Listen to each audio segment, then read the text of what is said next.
why I'm seeing names I'm not familiar with, but okay. Okay, so our objectives. Why are we here this morning?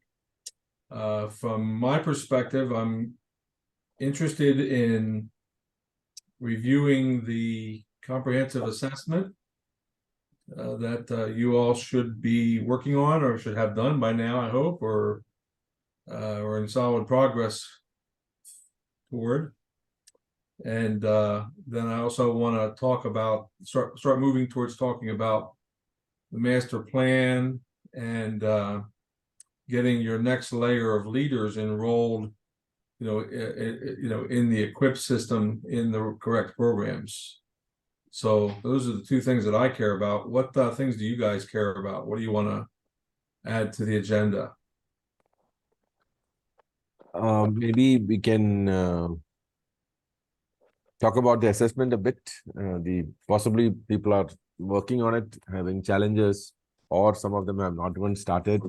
Okay. Though all of them have not finished the C demon or the Master Craftsman demon, who we were actually planning to put on this course. I'm of the strong opinion that almost all in this group are in a place that they can do the assessment. It will really help them as they are heading significant communities. I mean, there are churches under them, so that such an assessment would really get them to think through where their networks stand in terms of the way of Christ and the apostles, in terms of Christ's grand strategy. So, of my own experiences, I'm towards the end. I'm just like maybe 3 pages away from finishing the assessment.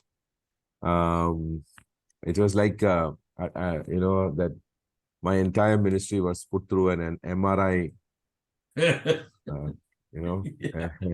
And everything came out with too many spots.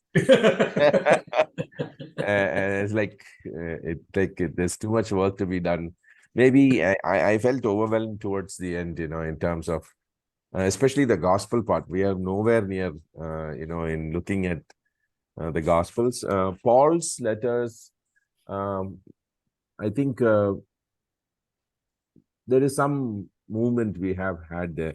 Most of our churches are still not in the meal paradigm. We are still gathering in halls.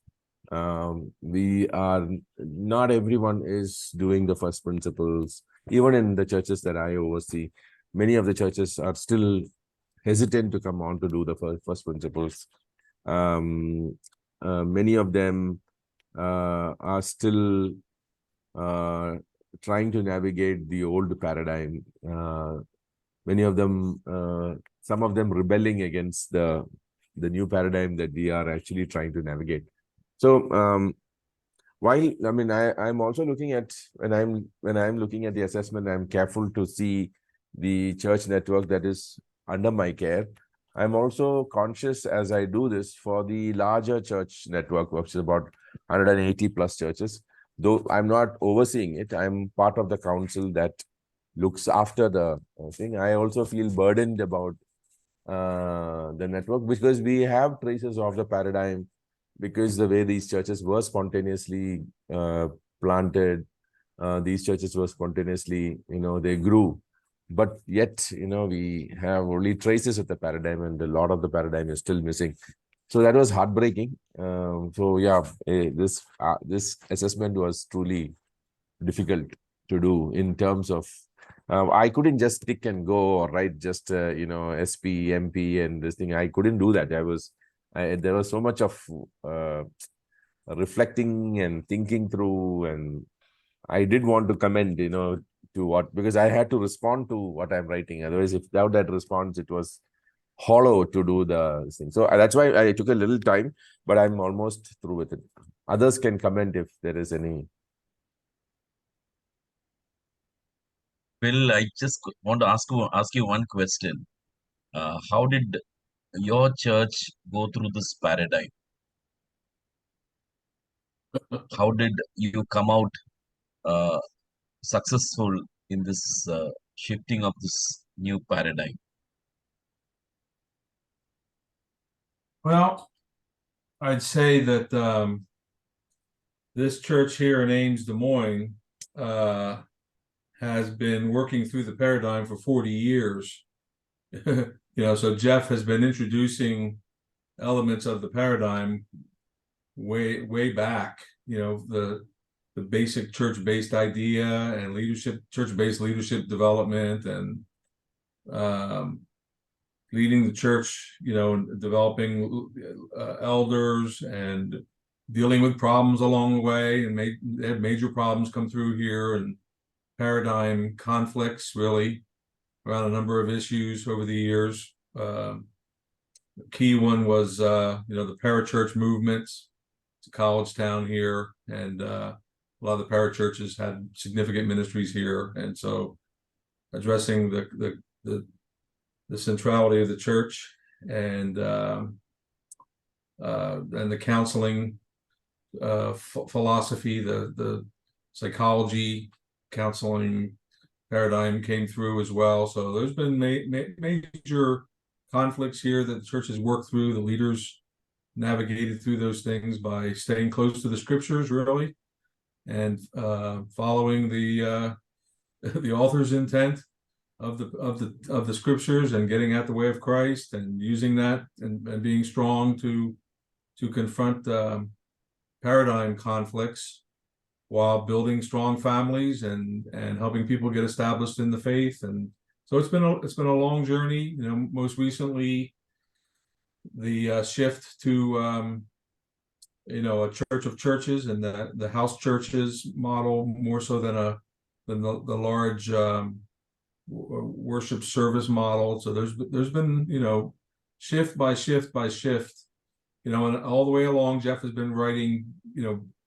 paradigm papers and creating curriculum that kind of supports and resources the church here first, and then those things have been made available broadly to you all as well.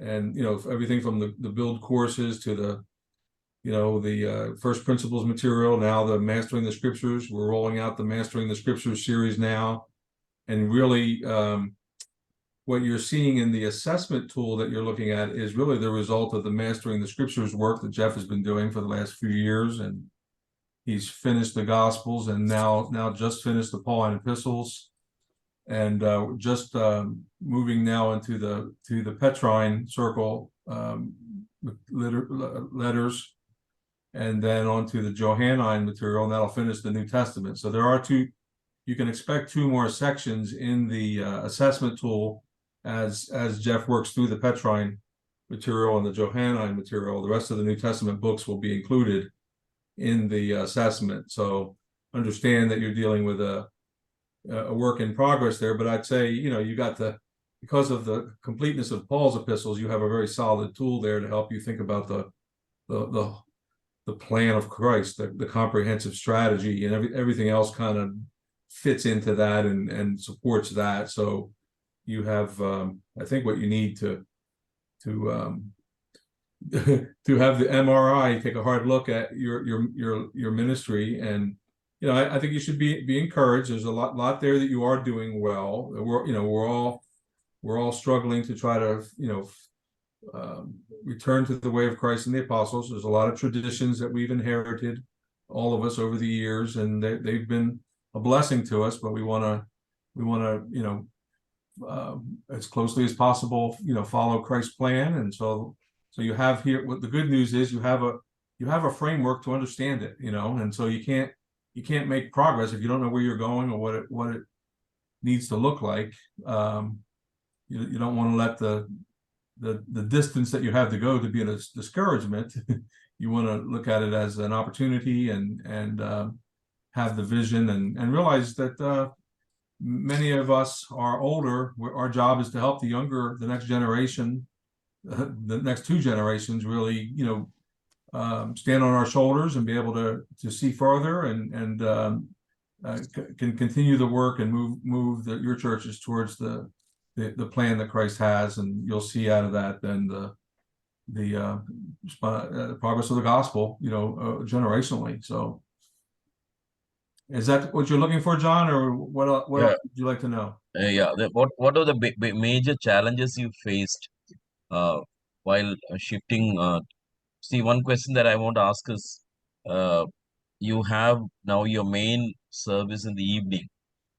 That is your Lord's Supper. That is Yeah. you have in the evening. Yeah, we have Uh, the, how did yes. the people receive it when you wanted to shift the service from morning to evening?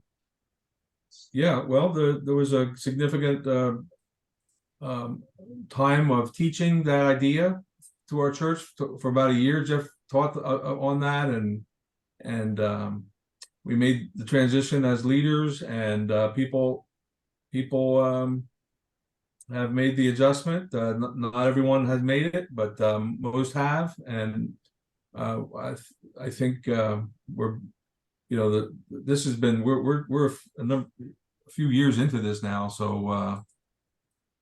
I think it's been successful and very solid. In fact, my house church. I'm just branching off from what I've been working in for the last 10 years to do a church plant in our neighboring city here. So we're just doing the same models, working wonderful.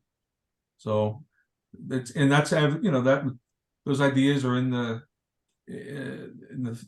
three encyclicals that are built into the church multiplication movements: the simple churches, the complex networks encyclical, churches of the first century is the title of it, then the charismatic community and the gathering.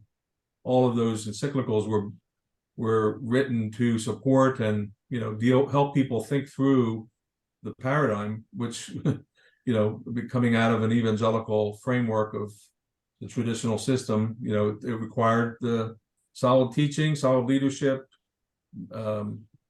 and moving into it, and we're making sure that we don't have a bunch of fragmented churches, but have the leadership is solidly connected and collaborating together. So it's a church of churches, and we still have a Sunday morning teaching time where Jeff is rolling out the Mastering the Scriptures series, but that's mostly for leaders, or leaders or hosts of our churches, that kind of thing. A lot of our people do not come on the Sunday morning; they all come on Sunday night.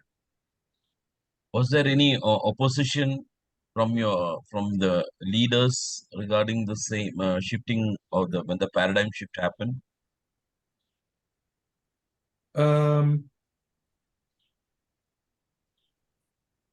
No, I don't. Not strong objection. I believe about probably 20 years ago, Jeff thought about doing this, and at that time the leaders weren't ready to do it, and so he delayed. And but then the most recent round, everybody was pretty much on board by the time we got there. So, and again, Jeff took a significant amount of time to teach and communicate these ideas to the whole congregation, and collaborate with the leaders to get on the same page. So I'd say the leaders were very, very strongly one-minded by the time we were ready to move. Thank you so much. So I think Pastor John, he had actually mentioned a list of issues that they face with regard to the whole idea of psychology, Christian psychology, with regard to many other areas that they conflicted with in terms of So Bill, here is one of the questions that came to me as we were navigating this is, AIMS took about 40 years.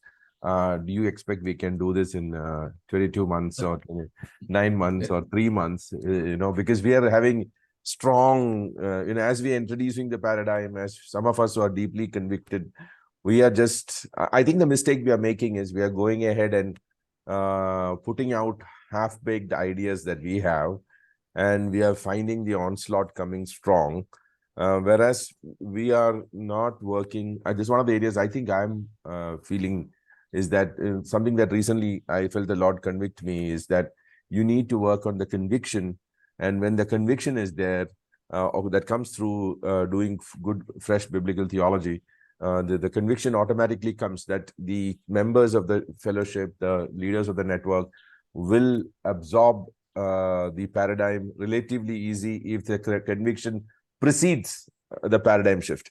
Whereas if you force fit the paradigm onto people who don't have the conviction because they have not done the fresh biblical theology, then we are going to have, volcanic eruptions that, there's going to be a real throw up. That I had in one of my churches, I had a real throw up.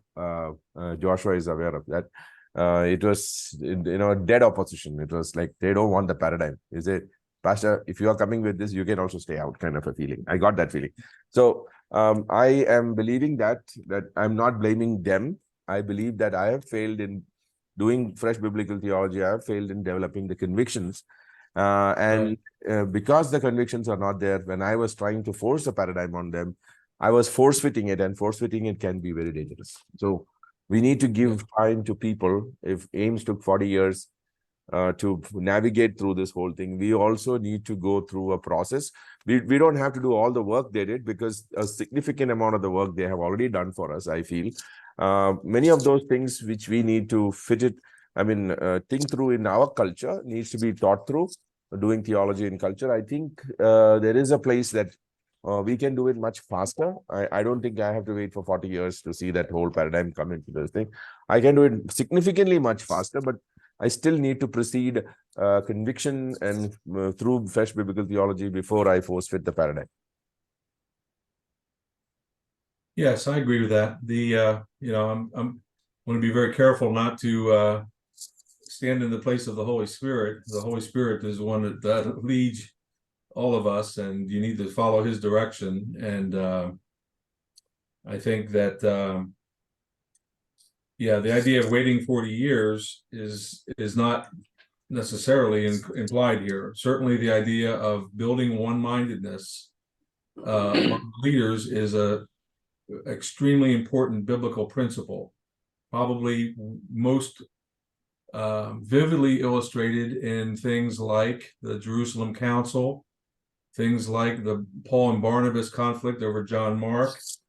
One-mindedness among the leaders is essential. Can't go forward without that. And definitely preparing the soil and helping people to understand what you're doing, introducing the ideas in a healthy, constructive way. You don't have, there are a number of paradigmatic. There's a series of paradigmatic problems. If you dump all those on somebody all at once, they'd be overwhelmed. So there is a sense in which you need to roll out the change and figure out what is the most urgent first thing we can do, and how do we move this thing forward in a step-by-step way that would be healthy without undoing the very foundation you've built. Right? So it doesn't do you any good to split people. However, there does come a time when push comes to shove, and Barnabas and Saul's conflict over John Mark is a great example. Paul would not proceed forward without Barnabas's one-mindedness with him, and he had to have a team that was one-minded as they move forward in the mission. So that to me is a very strong example, regardless of how emotionally attached Paul was to Barnabas. There was still a commitment to the purity of the work and the principles to not be able to go forward without being one-minded about that. And so they departed. Paul went forward with the support of the church, and that's the story that Luke added for, I think, our benefit, to understand the importance of leadership teams being one-minded.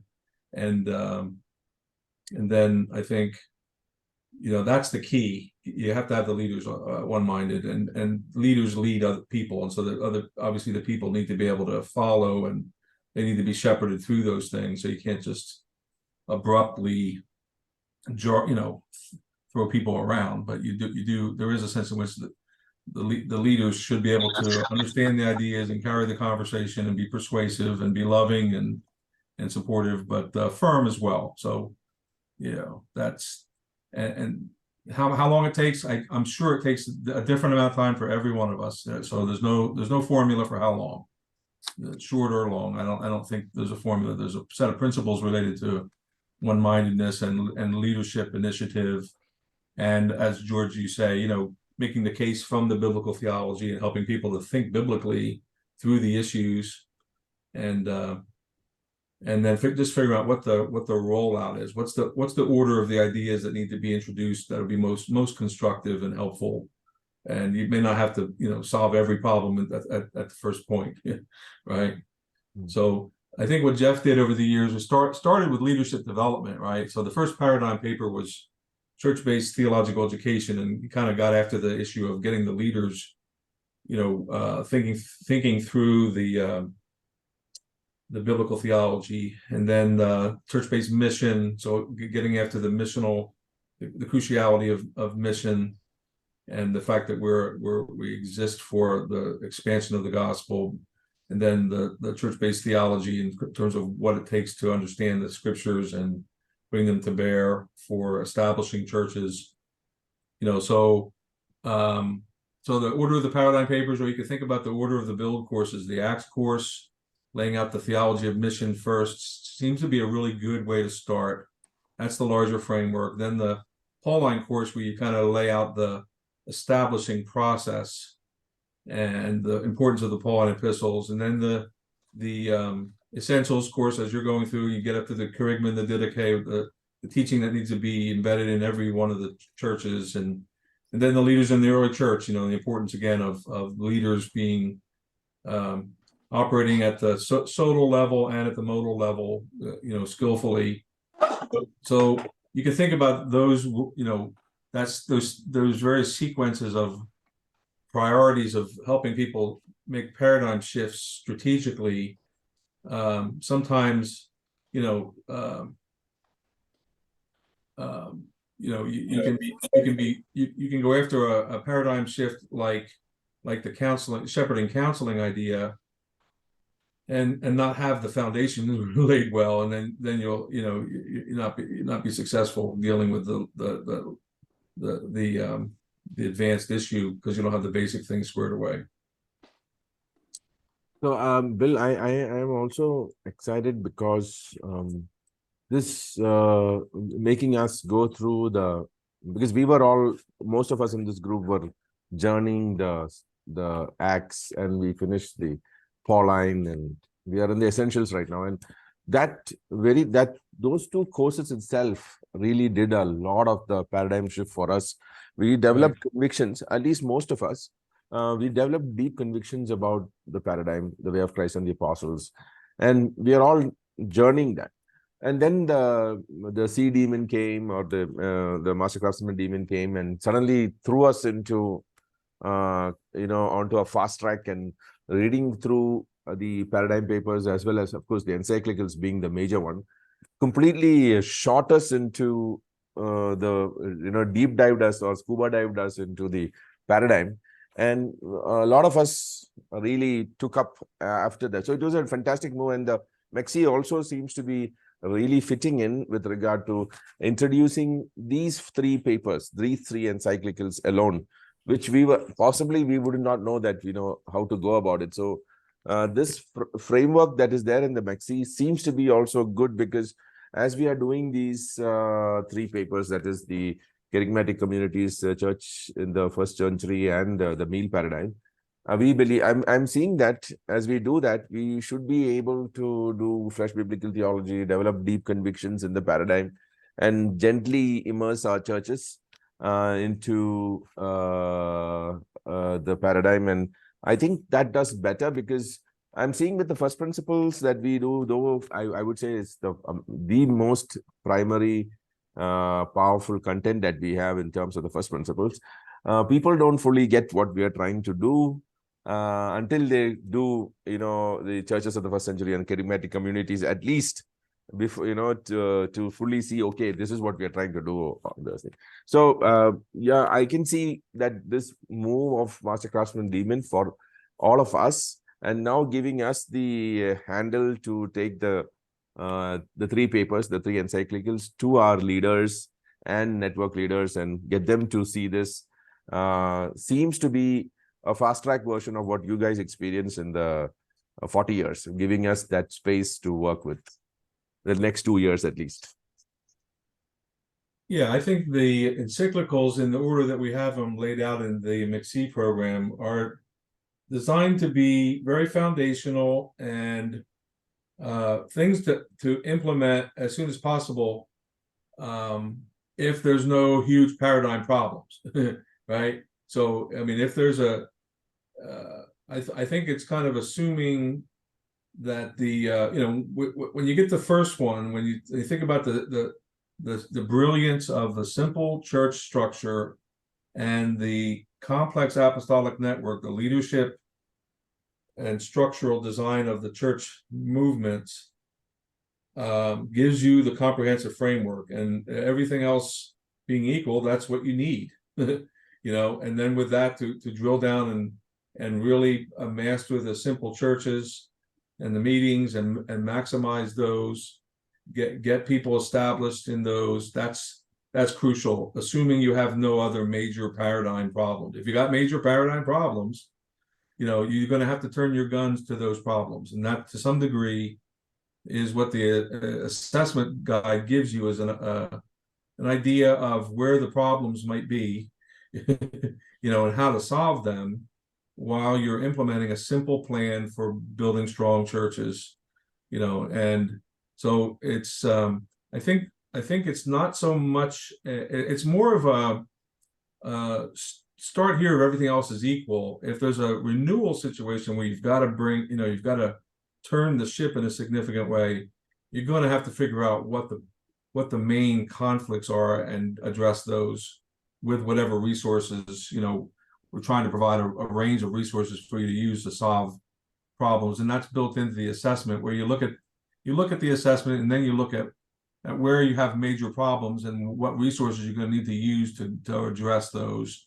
and you're going to have to turn to solve those problems first. If that's essential, that you sweep away or make progress regarding the major problems. If you need to be aware of what they are and you need to have resources to help you go after them, that's what we're trying to provide for you with the build courses. But more importantly, I'd say probably with the assessment guide, the Mastering the Scriptures booklets will give you resources to use to solve the problems that you surface there in that assessment. The mastering resources are a little bit more accessible. Obviously, the build courses are pretty serious and take a long time, take a lot of commitment. You can get people through the mastering booklets and a lot more like the first principles, where they're more doable. You can get your head around the ideas. You're into the biblical theology much more, pretty deeply. So they're pretty good solution for solving normal problems, I would say. So if you have a specifically acute problem and a lot of pushback on something, obviously you're going to have to back up and address that appropriately with maybe even more resources, such as paradigm papers, encyclicals, build courses, that type of thing. But for the most part, I would think that the First Principles series and the Mastering series should give you a lot of tools to be able to solve most problems, certainly on leadership teams, and then more broadly on the grassroots. So Bill, can I ask a couple of questions? Sure. Yeah. See, I would like to know what exactly is the structure that you have. You just today you mentioned the Church of Churches, right? So the main service that you have in the evening, Sunday evening, is it a large group meeting, or is it a small group like I understand what is charismatic communities, which I suppose is spread over your city or whatever. So can you give us an understanding of the structure, what you have? Yeah, we basically took a traditional church here in America and we broke it up into house churches. But we didn't follow the house church paradigm per se. That tends to be fragmented and isolated little churches.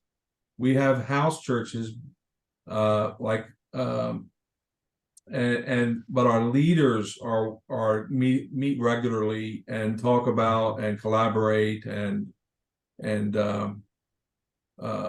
solve problems across our churches. So our churches I'll tell you what, let's have some fun. I'm going to show you the structure.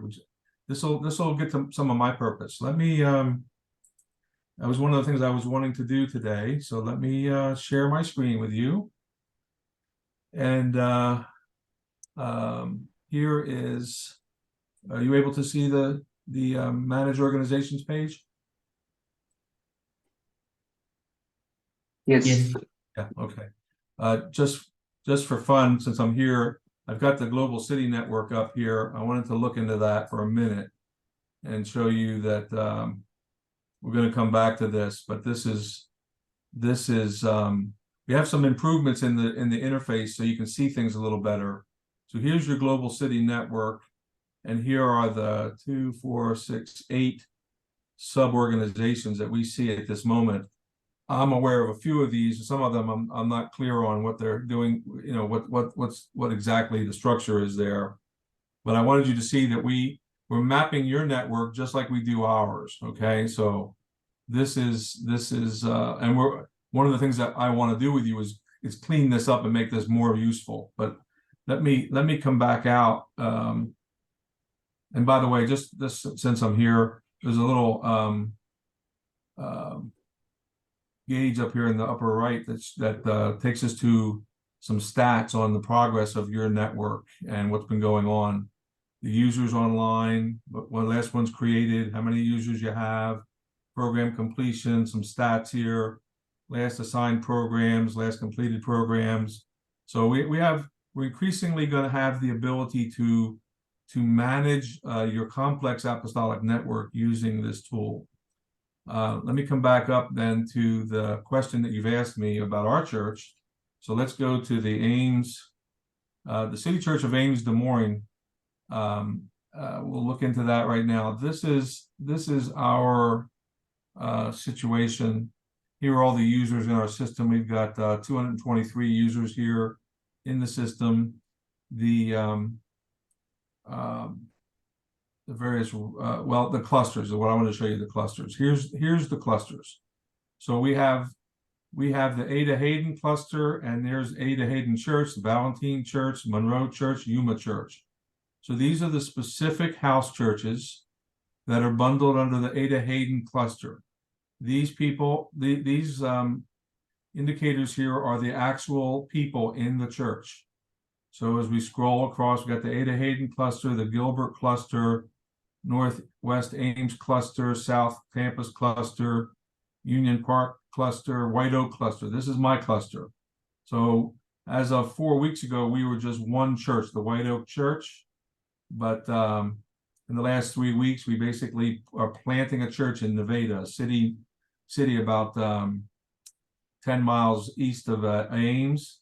And so here's myself, the host, and some of the people, my wife and his wife, and another person that's in the church. So these are the clusters, the churches, the people in the churches, and you can drill down anytime you want into, let's say we'll look at Joe. We'll go into Joe Hinson. We can go straight from here into the programs that she's been assigned. She's been involved in a bunch of programs. She's done a lot of work in the personal life development program. Here's kind of some stats on her, but we can drill into the program and view it. And here she's, so you can get right in from the network perspective, work your way down to from the hub to the cluster to the node to the people in the nodes, and drill into the programs that they're assigned to. Here's the work that she's done in basically the identifying who designed to be. She's done most of this. Back up. She's got she's completed some of this. So let me just go to the other thing. So all things, life stewardship community, the steps, identifying, then becoming. So the becoming is complete. did all that. And so you can drill down into each one of her steps and all, so we can get very, very, very, very granular data about the people in your network downstream and all the programs that they've been enrolled in, all the work that they've done. And of course, whenever they do a work, whenever they complete something, then from there, this person can get, here is the final project, the assessment that was done. And then you can go back up and get her certificates for this somewhere. Certificates for this, I'd have to masquerade as her description. Let's see, it's over here. Core complete on this one. I think the certificates would be I'd have to masquerade as her to see her certificates, but she would be able to have that certificate for the program she's finished. So the point is that you can see, I'm doing two things here. I'm showing you not only how our church is structured to answer your specific question, but also to see that we're going to be setting yours up the same way, so that you'll be able to see this view, which I like a lot, because now I can see into the people themselves who are in each house church and what cluster they're a part of. And the superstructure above that, we have to get straightened out, like we were looking at your,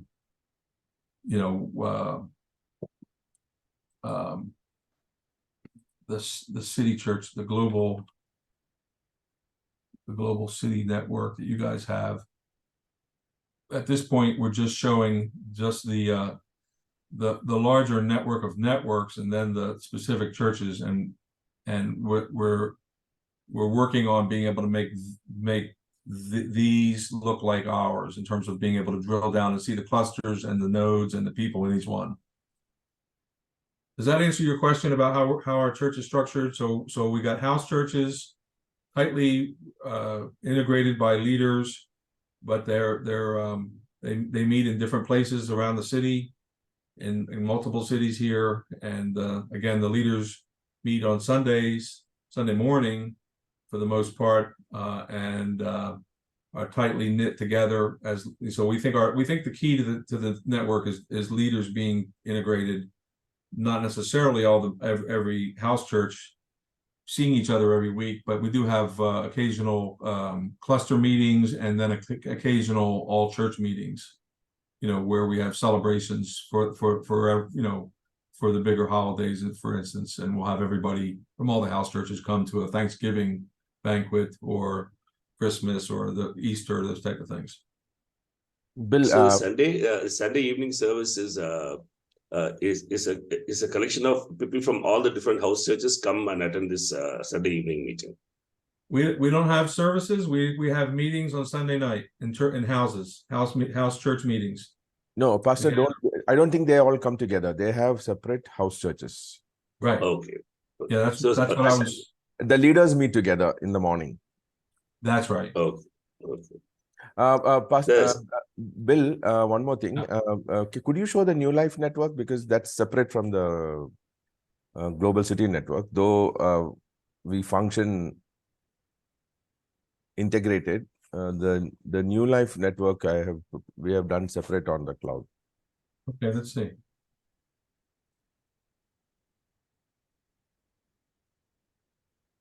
New Life AG Church? No, Life New Life Fellowship, Bangalore. Bangalore. In the organization's chart, you should be able to, like we saw Global City Network, we should be able to see New Life Fellowship Bangalore. So it's too elaborate. At that point, we didn't know the concept of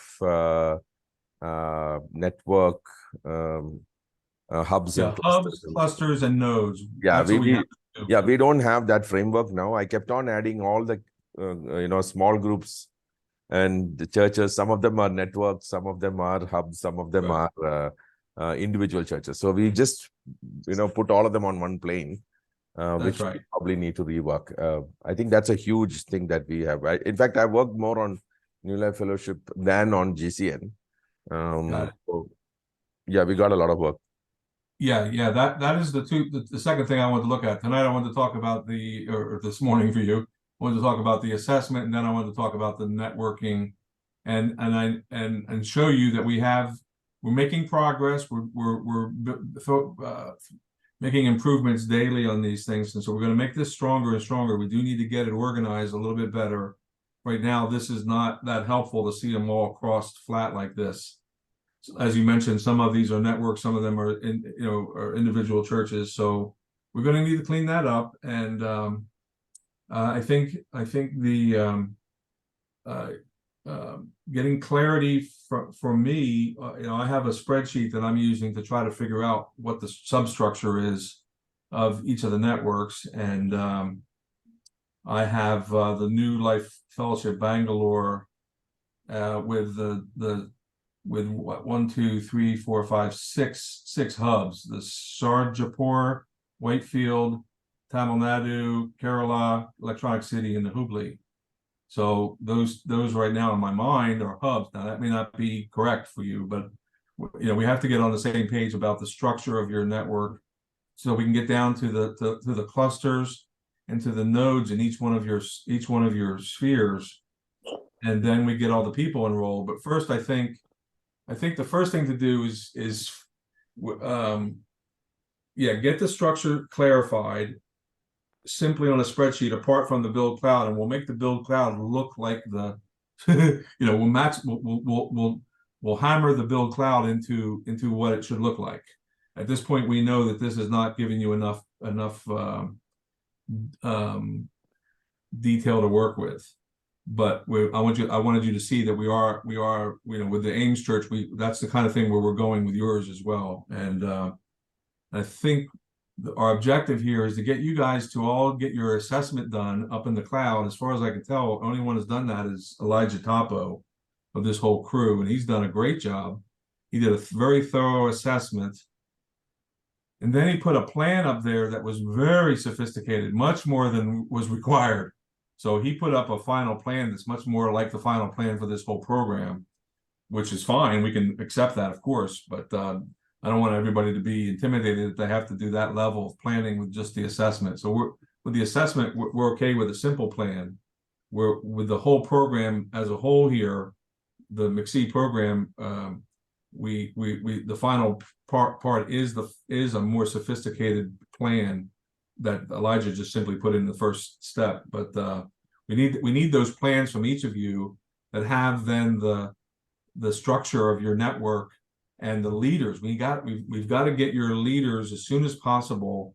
Your church network leaders, your grassroots leaders, whoever they are, enrolled in the CMM and teaching the first principles. That's our next objective, is to get your sub leaders enrolled in the CMM, church ministry, church movements. Church multiplying movements program with the 3 encyclicals, and then the teaching of the first principles. That to me is what my job is to get those names from you, or get them in, those users added to the system and enrolled in the right programs.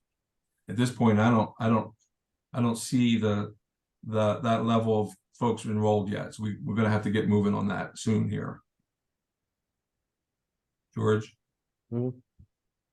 Yeah. So Bill, now there are a lot of I don't know. I mean, it's a little at the point that, for example, now Elijah has done an amazing work. Now, when I am working with my organization with regard to building this thing, Elijah is one of my clusters, actually. Elijah's network and the work that it's one of my hubs and clusters that I'm working. So when I build my organization, I'm going to plug in Elijah with whatever he has built in into mine, because that's what I'm struggling with right now. I mean, I've got to, work this organizational structure. Right. Yeah. So anyway, I think we are slowly forming that picture in our mind. Yeah, it might be useful for you and I at a later time meet and to take Elijah's example and map it out. And then you'll have an example of what you need to do with the rest of the group. So yeah, we don't have to drag everybody through that process of helping me get clear on what the substructure is, so I can help you, and then I think Elijah has enough detail that we can definitely work with what he's done, and use that then as the template for you to replicate with the other partners. Okay. So So I think it's for going to the be group a here, it's going to be a huge Excel sheet. I mean, the way we are looking at it, it. I'm very bad yeah, at it's huge. Excel It's huge. sheet. But you're going to be able to drill down and look at any individual in the whole system. So that's what's good about the tool like this. You're going to be able to deal with a massive network of networks. You're going to be able to look at every hub, every cluster, every node, every person, and every program that person's in, and every paper that they produce. You're going to be able to, you and each of the leaders will be able to see what's going on and manage the thing very, very closely, so that you can see what's going well and where the efforts need to be put to make progress. Absolutely.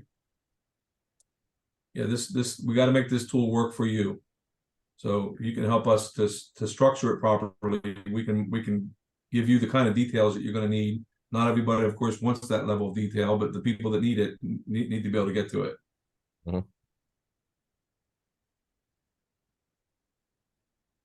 Okay. So my objective is then to encourage everyone here to try to finish the comprehensive assessment work as soon as possible, and at least have a basic plan, and maybe even the basic plan can give us your network structure, so we can get the people, users enrolled and set up in the system and enrolled in the right programs, so that we can proceed on with your work in the program while they're doing their work in the program too, because that's crucial. So let's take a small poll of how many people have started working on the. I know that it's going to give Bill a heart attack, but anyway. No. I'm prepared for the worst. I've already looked at everyone in that I have a list of, and then I know that Elijah is the only one that's got any work in the cloud. But I assume some work maybe have, like you, George, you have something in front of you. You've done some work, but you haven't posted it yet. I understand that. That's fine. Yeah, I'm almost near completing it, but yeah. How many of us have started engaging with the assessment, started looking through it and marking it? You can take a printout and mark it and then upload it with pictures of it, or you want to edit the Word document and work on that. But how many of us have actually started engaging with the assessment?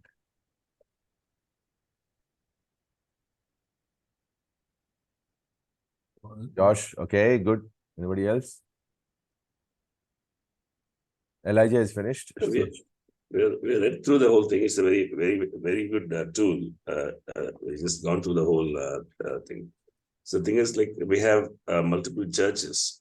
So this has to be a generalized assessment that we need to make concerning the whole network of our churches, which we are having in the northern part of Karnataka.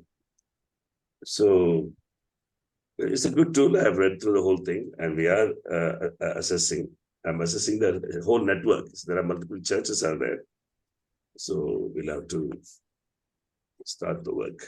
So, Pastor, Pastor, if you can mark it through as, small problem, major problem, and doing well, and submit the assessment, then we will start looking at your organization, because you have a relatively big organization with, I think, more than, in your oversight, I think you have easily about 10 to 15 churches at this point that you need to show in your organization. Yeah, churches are there. So in fact, we have started, the training in the sense of, the demon course, what we did, all those things. So we had to start with those material for the apostolic ministry team. Okay, that is how they are running the churches. Of course, the the first principles in terms of kerygma and didache need to go side by side. So, George, you're already aware that we are having a training program the whole year, 4 days in a month. We are doing a training for somewhere around 25 people. So that's where we have started, and we are doing the kerygma, we are doing the axe and pollen, in a condensed form with all those paradigm papers, whatever has been given. That's where we have started. Okay, but then coming down to kerygmatic communities and meetings, gathering around the meal and things like that. So it's going to take time. No, Pastor, we are not. Every- That's not what we are actually wanting in this program we are doing, MCCEE. We are only wanting to submit the assessment and trying to build the organization. The training program is spread over the next 2 years, at least 22 weeks for the senior leaders, and the rest of the church, the grassroots leaders and the church members, it is on a 2-year this thing. We're not looking at that. Right now in the MCCEE, submit the assessment, submit the organizational chart and how we are going to implement over 2 years. That's all. I mean, how you do locally at your level is a completely different thing. You go ahead with what you're doing. But if we could get, so what Bill wants is the assessment and the organizational. If you can show Elijah's work, then they will understand. Bill, if you can show Elijah's work, then Pastor will understand a bit of what we are asking. So initially, I also had the same confusion, but we're not asked to show our work at this point. We are only asked to show a projection of what we are planning to do over the next 2 years or 22 weeks or things like that. Okay, so here we are in Elijah's program, going into Equip. He's in the Master Craftsman program, like the rest of you are all enrolled in it. And here's the all button. We go into the first section, comprehensive assessment piece. He's got each of these completed. We'll go to the final one, which I think is, he has them all listed there. So here he has his map, looks like this. So that's very helpful to see his hubs and clusters. And then his network, let's see what this looks like. This is a spreadsheet with the same data on it, I think. I haven't fully analyzed the details of this yet, but I need help with it. And then he's got his training strategy here. So this is here we go. So this is good. This shows you the people that he sees as top leaders, and here are the top leaders in the first group. The church network leaders, perfect. And the programs they're going to be enrolled in. We're not enrolling them yet. We'll just enroll them in the first 2. Then he's got his grassroots leaders, and then he's got his all people. So he understands the distribution of the programs here very nicely. And by the way, you guys have all access to this. You guys can navigate over to his.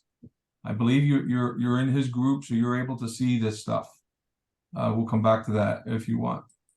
Then his grand strategy, which is pretty elaborate, his 2-year plan. So yeah, he's got a lot of detail here, a lot more detail than I was expecting, actually. So this is wonderful. I think this is the kind of thing we're going to need at the final step of the whole program. So the fact that he put it here makes it easier for us to see it. But so you got the map, that's his groups. He's got leaders distributed across those. He wants to get those trained. And here again, here they are in detail, and the specific names of the specific users, right on down to the new believers, or to the all believers level. So that's interesting. And then his strategy for getting at this probably would be good enough for all of you to have this. If we could identify this and maybe a map of your structure, and this which shows us your top leaders, your church network leaders, your grassroots leaders, and that's the thing I need most, so we can get the build cloud set up for you better, so you can see it. you know, on the org chart there that we have. So, George, is that good or what? You want more? Yeah, no, that's fine. That's fine. I mean, I just wanted them to see, because Pastor Sinthipan is also in the same framework I was, that we have to. I mean, Pastor Sinthipan is already doing the groundwork of the training, but what we are looking at is the assessment and the org chart in terms of who is your network leaders, that they can be assigned courses by you. That's the way I see it. That what you want in terms of at least network level leaders, and the courses they're going to do is what we are looking at. We are not even going to look at grassroots at this point, or the all believers level at this point. Right. All right. Yeah, if you can get some idea of the structure that the map helps us. Yeah. The map, and then something like this, it gives us at least the identification of who who are the people that need to be enrolled in the in the programs right away. That was our next objective. Our first objective was to get you all in. We did that. So you're the top group on a chart like this. We need your next level 2 groups, the church network leaders and the grassroots leaders, and we want to get them enrolled in just the first 2 of their programs. They don't need to be enrolled in all 5 of them right away. We can, but we just want to at least get the first 2 going. And many of them maybe have already done work in the first principles, and they could, you know, they can be enrolled in the other programs and they can put their work in there. But for the most part, we want to focus on the CMM enrollments with your church network leaders and your grassroots leaders. So I guess this is probably needs to be made. Got it, Bill. And so I think maybe we should be able to maybe people can ask questions in terms of like, for example, Subhash has currently 1 church only, so he may not have a network to show at this point, but he's slowly working on 1 small church that is starting. He is based in New Jersey, but we are looking at New York, a small plant that is happening. So he probably can really put up a simple chart like that. So many of us may not have a very complex chart, but maybe 1 church and maybe 1 new plant coming, but that's fine. Do whatever that is real in your environment. That's right. The size of the network doesn't matter. We just need to know who the leaders are that need development. That's the key. Who are the leaders that are working, that you're developing, that are the Paul Timothy types, church network leaders, the elders, deacons, leading men and women types, grassroots leaders. Who are those people? Let's get them enrolled in the programs, regardless of how many churches you have them responsible for. And if you don't have them, you don't have them. You know, maybe that's you know, that needs to be identified. Maybe you need to find some leaders to be developed for whatever sphere you're looking at. Yeah, and this is helpful because you can see he's got 1, 2, 3, 4 church network leaders, and then 1, 2, 3, 4, 5, 6, 7 grassroots leaders. So that's 4 and 7 are the people that are running this network, I think, somehow, right? So some of them are Paul Timothy types, some of them are elder, leading men and women type, deacon types, whatever modal sodal distinctions are built into the system. So that's what we're looking for.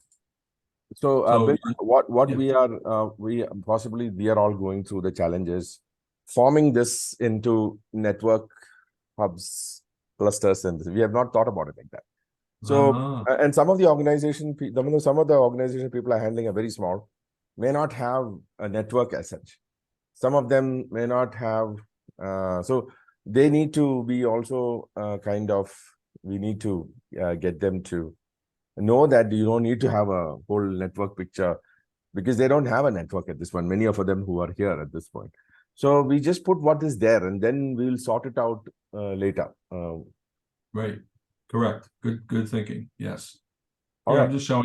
I'm showing you his work on the the first step there, the whole line assessment. So he has small problem, slight problem, major problem. Sometimes if there's a major problem, he puts a note over there what the problem is. I don't want to reveal too much of his personal stuff here, but I guess it's out there for you all to see anyhow. So haven't touched on this, so he's got major problems, small problems, or slight problems, and it's nothing here doing well. I'm sure there's got to be something doing well.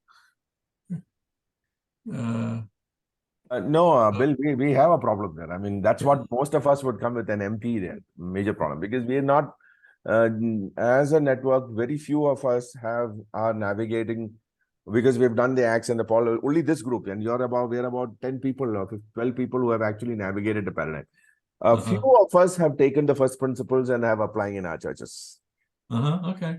So we That's fine. are very superficial at this point, and we are slowly having to navigate.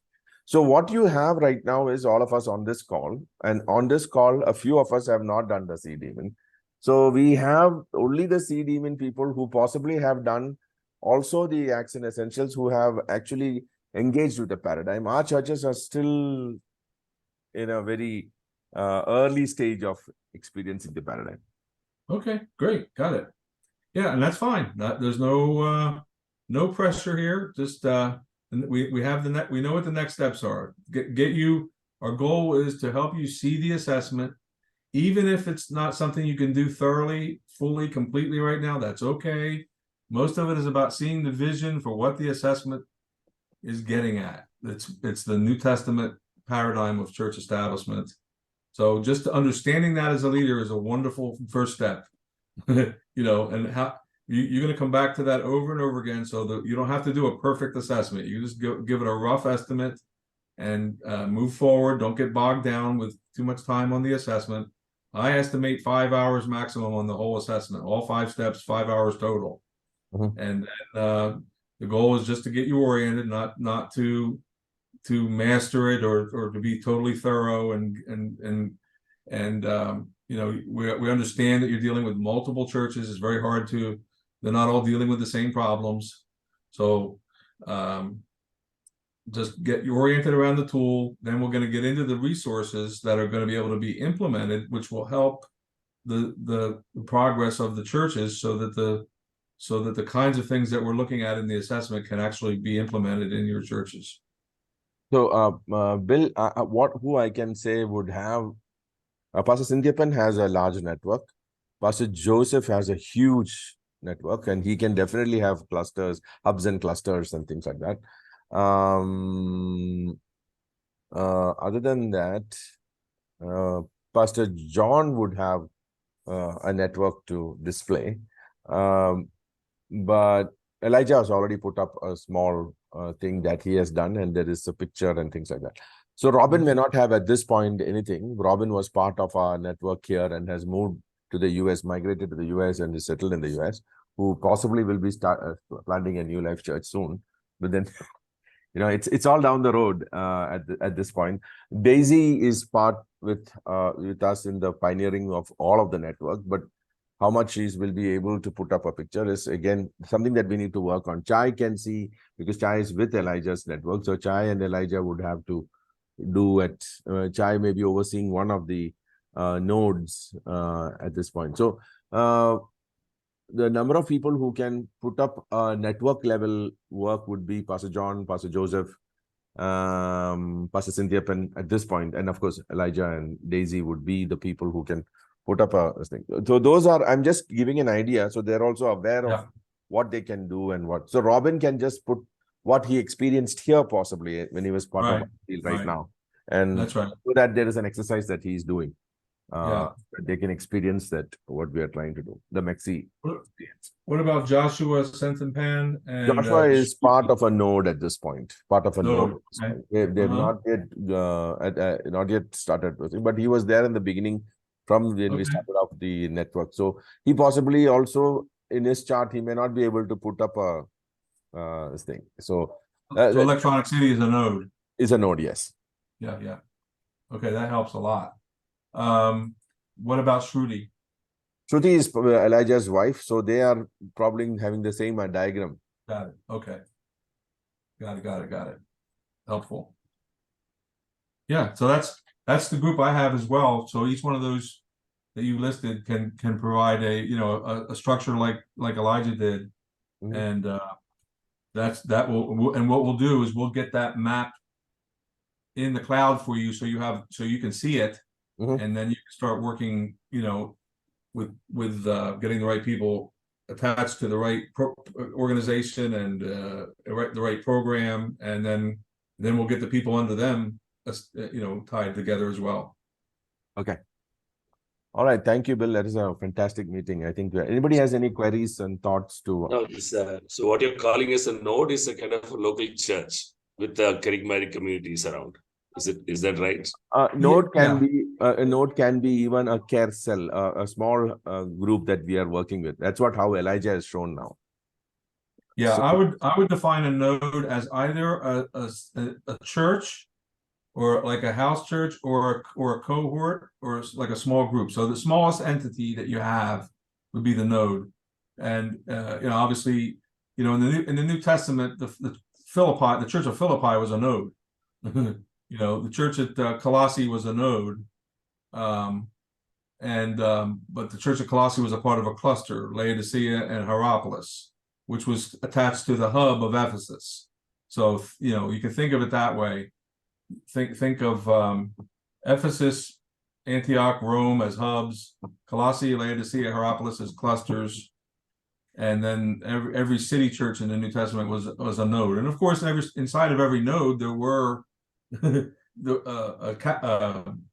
strawberry patch of house churches too, right? So the Church of Ephesus was multiple house churches, so it had multiple nodes in itself.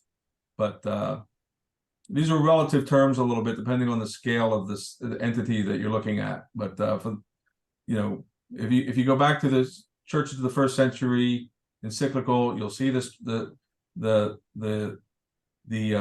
network map there that Jeff created that has the Antioch, the Ephesus cluster, and then the Philippi node, and then the apostolic teams that were servicing and resourcing those networks. So that I think we're trying to map to that.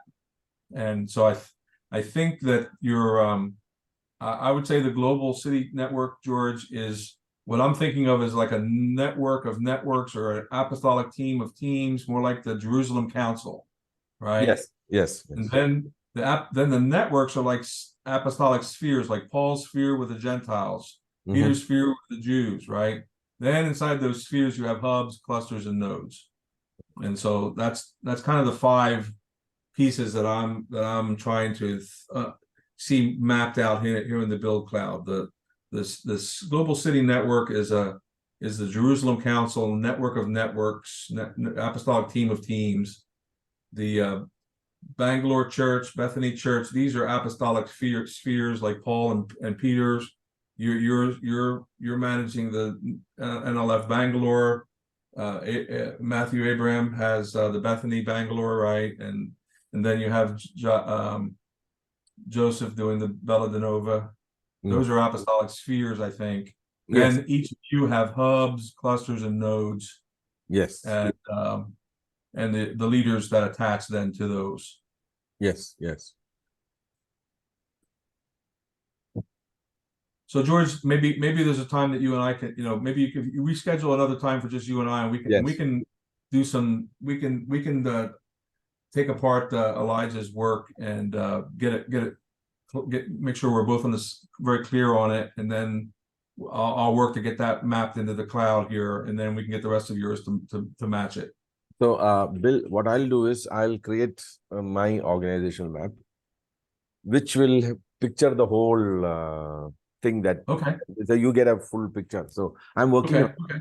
on. Just give me a little, maybe within a week's time, I'll meet you with that picture, with everything. So then I think all of this will get clarified. A lot of it will. Perfect. Yeah. Perfect. That'd be great. That will help. Anyone else? Queries? Yeah, do you think that doing this assessment yearly will be a good idea to understand where we are as a church, as an organization, as a network? Absolutely. Yeah. The idea is that we will, when we go through the MCCEE program here, it starts with a set of learning pieces, but then at the end there's apostolic coaching, and the apostolic coaching is basically us using that assessment tool to solve problems, and so it will be something that will be, you can be used annually, it can be used more often than that. I intend to use it as we get further along and you get your plans rolling out. We'll use it to solve problems and figure out where the holes are and what needs to be done. Of course, you know, you'll drive that process because it's your ministry, but we'll help you and refer to the assessment quite often. So at least yearly, maybe weekly. But depends on what the circumstances are, I think. Thank you. Also, regarding the paradigm shift and the conflict arise, so do you suggest that the first principle should be the starting point and then move on from Acts and Pauline and all other? No, I would say this to you, that the Acts and Pauline content is in the first principles, okay? So first principles, series 1 has Acts and Pauline very nicely in there. Series 3, another visit very strongly to that. However, your question doesn't, it needs to be nuanced. It depends on who you're talking about. We need to get the leaders first. The leaders need, we think the leaders need some philosophy that's in the 3 encyclicals. And they need the philosophy and the theology that's in the Teaching the First Principles Leaders Guide. And they need the theology that's in series 1, 2, and 3. So leaders need all 3 of those, or 5 of those elements, right? But believers, we think they need the first principles from, you know, series 1, 2, and 3, you know, but they need to be led by somebody that knows what they're doing. So you got to focus on your leaders first, get them established in the philosophy and the strategy and the skill set that they need to be able to lead the believers through the first principles in a way that's transformative. Because otherwise the first principles becomes, you know, somebody's preaching notes or something, and they're not being used the way they're designed. Leading the first principles teacher's guide is critical for leaders to understand how to use the first principles well. And I think that 3 encyclicals give you the philosophical framework for the whole thing. So I would start leaders, as we do with this program. We start leaders with the 3 encyclicals, then the leader's guide, then they do all the work in first principles with the idea that they'll roll out first principles at the grassroots level with the believers, and not necessarily take all the believers through the encyclicals or the leader's guide per se. That make sense? All right, thank you.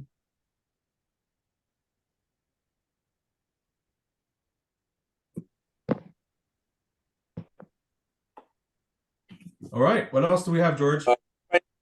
Before you wrap up, one final question, Bill. What is which is your largest house church that you have, and how many members gather together on a Sunday evening?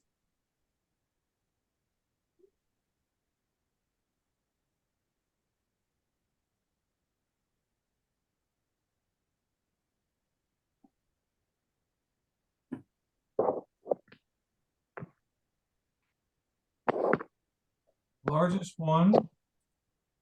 Let's look. So we got Valentine's got 1, 2, 3, 4, 5, 6, 7, 8, 9, 10 people. Woo, Gilbert has 5, 10, 15, 18. These are just adults. Idaho Church has almost 20 there, right? And there's also kids that are not pictured here in all these. Union Park has a lot. So we have 3 that are pretty large, and the White Oak now has had a lot, but we just split off. So that's about the size of the adult population in these churches. 20? 20 adults. That is the largest you have. Yeah, but and remember What about, there's what a lot about of what about the smallest one? smallest one's my new one, 5. Actually, 5. Oh, 6. Actually, there's 6 of us. There's one missing here. thank you. Here's one with 5. Yeah, there's a couple that are just small. Now, again, remember, that's just the adults. If there's children, they're not pictured here. So, yeah. That's Bill- what it looks like. So that's what's going to be fun about your network. You're going to be able to see all the way down into the adults in every given node. So, Bill, why we are pastor is asking that is we are not a house church network. We are hall church network. We are still in the hall paradigm. So some of Except us us. have, only the New York, New Jersey one is the home paradigm. All of us are in the hall paradigm. All of us have 50, 60 people in our this thing. So we have to look at the house groups that would be, So there are challenges, in fitting into this framework. So I Right. could understand why Pastor Joseph is asking that. Pastor Joseph has around 40 churches with an average crowd of at least 25, 30 in one I church. see. And may have house churches or house groups that have 10 or 5. Am I correct, Pastor Joseph? That's what. Yep. Yeah. Yeah, that's fine. So fitting that into this would be when Elijah did it, so we can do it. So that's definitely possible. So, Yeah, Bill, if you can stop sharing, I'll just share that which you have shared with us earlier, so that I think Subhash can kind of see it, because Subhash may have missed this picture of what we are trying to do. Subhash, the top leaders is what we are going to work with, and they need to do the assessment. They need to do the 3 encyclicals, the church multiplication movements. They need to do teaching the first principles and then teach. And they should have already gone through series 1, series 2, and series 3, which of course is not a possibility. Many of us have not done that, but at least that's what the original plan was. And then we have to look at the multi-level training strategy that is there. The church network leaders need to not do the assessment, but they need to do the encyclicals, the 3 encyclicals, teaching the first principles, and the 3. They should do in the 22 weeks or something like that. Am I right, Bill? Is it the network leaders that need to do it in 22 weeks? Is it the second one? No. Encyclicals? No. The accelerated pace is for the top line only. Oh, okay. So the rest of us do it over the 2 years period. Yeah. Okay. And the grassroots leaders are the ones that that does everything as the church network leaders, but I think their level is one at the foundations and leading level. Am I correct, Bill, that the way at the level the course would run? Right. Think about the difference. The grassroots leaders, the first 2 programs, CMM and teaching the first principles, they do that at the foundations level because they're not turning around and teaching that to anybody. Mm-hmm. But first principles, they do it at the leading others because they're turning around and teaching it to others. Yeah. Mm-hmm. So this chart makes everything clear in terms of what we are trying to do in the MCCEE program. You're muted, Subhash. So the second one is the called what do you call cyclicals? Encyclicals. Oh. So you haven't seen that. I will give you that to work with because we are focusing on the semen. So this I will speak to you after the. Bill, one more question I want to ask is, at any point of time, do you have all the people gathering together as one? We have periodic meetings like for holidays like Christmas, Thanksgiving, Easter, 4th of July. So probably 4 times a year we have the Church of Churches gather as a whole for a celebration. But and then quarterly I meet with my cluster has 2 churches in it, two nodes. We meet quarterly for a cluster meeting. So they come because we want to constantly be communicating that we are a church of churches. We're not this independent house church by ourselves. Yeah, we meet every week on Sunday night by ourselves, but we get together with the other church in our cluster every quarter, and then we come together with the church of churches, on major holidays for our culture. So that's how we that's how we communicate unity with everyone, not in addition to the fact that the leaders are meeting together virtually every week. So people in one cluster, do they have any communication with the other cluster? Not Do really. they know each other? They not necessarily. They have connections on the larger gatherings when we meet together, but then it's no, we don't have an organized way to have clusters to collaborate as clusters, other than the major celebrations that we have as a church of churches. Bill, you were saying Sunday mornings you'll meet, so that is mostly the leaders of all the Just the nodes. leaders, yeah. Okay. Pastor John, it's like something like a conference. Our annual conference is something like what they are talking about. And our hall churches are like their house churches. We have a shape of what they are doing, but ours is in a much larger community level work that we are doing. But yeah. Can I ask a cultural question? How far these churches are, where, especially as you mentioned, the leaders are meeting on Sunday morning, all these churches. How distributed geographically? Yeah, geographically, how far it is. Yeah. We have what is Ames? George, what would you say how big Ames is? I should know. It's the size of the university town here. Bill, Subhash is in US. Subhash understands US.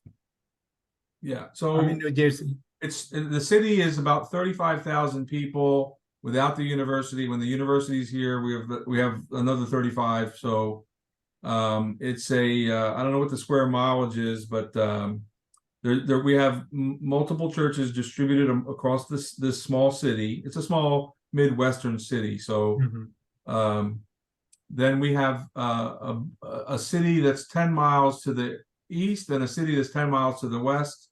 There's a house church in each of those. And then there's a city that's about 10 miles south as well that has a house church in it.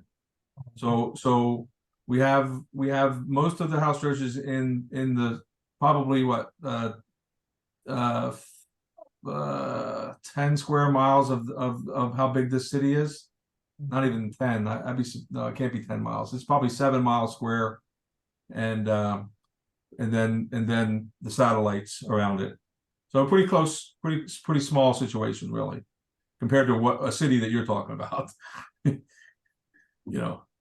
It's not. These are not big cities here. These are Midwest. It's really a town in my mind. Thank you. The reason I am asking is we right now commute a lot between New York and New Jersey. Yeah. We're at New Jersey. We are in New Jersey, Ramsey, New Jersey. I don't know if you are familiar. Ramsey? Yeah, Ramsey. We have partners in Clifton. You know where Clifton is? Oh yeah, Clifton is only 20 minutes. Yeah, we have a very strong network of partners there in Clifton that maybe we can connect you to. Okay. I think you benefit from knowing them.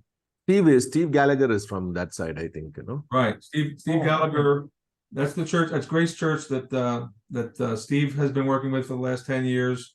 Now Scott Canyon's leading it, and they are working on a network strategy with 3 cities there, Clifton, Passaic, and Patterson.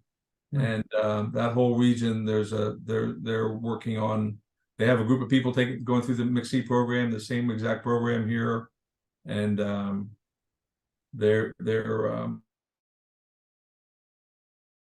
sure. So if you want to make the connections, you benefit from it, I think. That name is very familiar. I think I know him or somewhere I met him, but not remembering exactly. Bill, I'll just go and drop my kids and come. If you can want to stay in the call, you can stay in the call. We're done. We need to be done. All right. Okay. All right.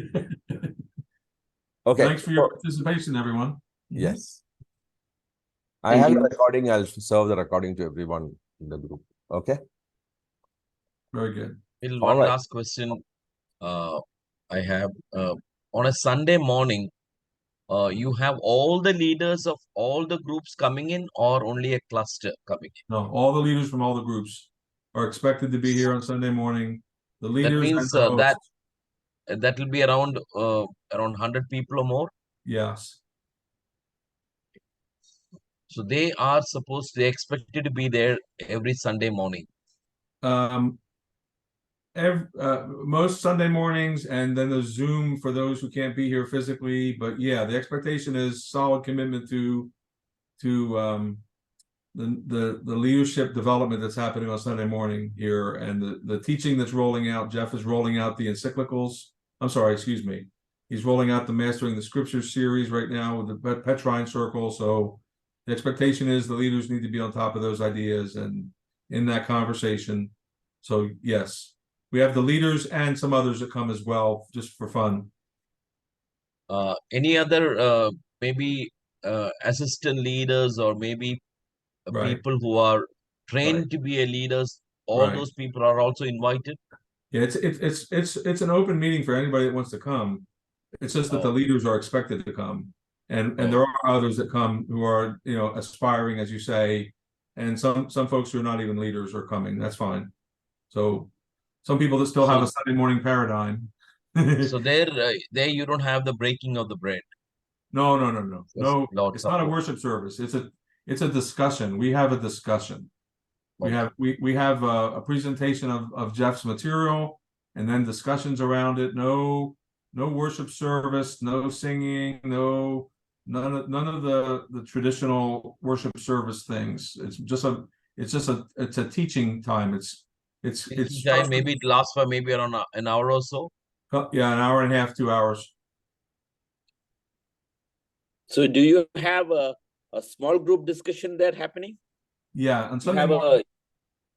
Yeah, on Sunday on morning. a Sunday morning, if 100 people come, maybe you split into 10 groups and then discuss among yourselves. Right. Yeah. There's a larger part where Jeff will present the chapter for the Mastering the Scriptures, and then he'll have a set of discussion questions that are built into the curriculum, and then the tables we're already at tables. We're at round tables. So the meeting is everybody comes into a round table, various in the room, and then we're already in groups. And so after he presents the teaching of the chapter that he's rolling out that week, then we'll talk about it for 10-15 minutes as a group, and then we'll gather together. Then we'll share as a larger group the thoughts that came from the smaller groups. This past week, Michael Voss, Jeff's out of town, so Michael Voss presented kind of a report of the ministry that he's been doing for the last month, the different places he's been, the partners he's met with, so kind of a ministry report.